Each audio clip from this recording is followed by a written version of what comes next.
आता काय सांगाल की आता सध्या सर्वत्र तुमची चर्चा चालली आहे की यावेळेस या प्रभागामध्ये काँग्रेसचा जय जयकार चाललाय, कारण नागरिकांमध्ये पण एक प्रकारे तुमच्याच या पॅनलचं एक नाव निघतंय.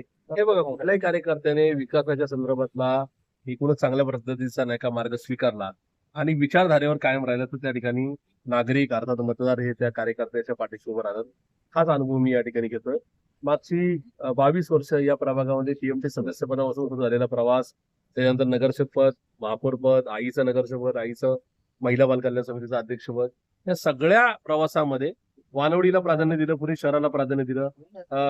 150 कोटी रुपयाची कामं या ठिकाणी करून दाखवली. तर आज या सगळ्या परिसरामध्ये आपलं काम बोलतंय, हा एक पहिला भाग. दुसऱ्या बाजूला सगळीकडे कोणीतरी पैशाच्या किंवा पदाच्या लालसेनी सत्ताधारी पक्षामध्ये भाजपमध्ये जात आहे. आयुष्याची 40-50 वर्ष ज्यांनी या ठिकाणी एखाद्या पक्षात घालवली ती सुद्धा त्या ठिकाणी लाचार होऊन भाजपमध्ये जातात. आणि त्या काळामध्ये मी मात्र या ठिकाणी माझ्या जुना पक्ष दुसऱ्या सत्ताधारी पक्षाबरोबर जात असताना मी काँग्रेसमध्ये जाणं पसंत केलं, कारण की विचारधारेला मत आहे.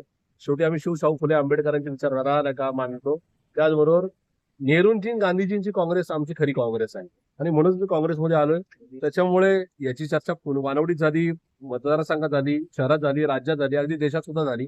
मला असं वाटतं की काम करणाऱ्यांनी विचाराशांनी आपल्या विकास कामांशी जर याकडे घट्ट नातं ठेवलं तर त्या माणसाची चर्चा होती. तशा प्रकारे माझी चर्चा होती, याचा मला आनंद आहे. पण माझे पाय जमिनीवर आहेत. मला खात्री आहे की हे जमिनीवर असलेले पाय निश्चित या ठिकाणी गगन भरारी घ्यायला या ठिकाणी प्रोत्साहित करतील.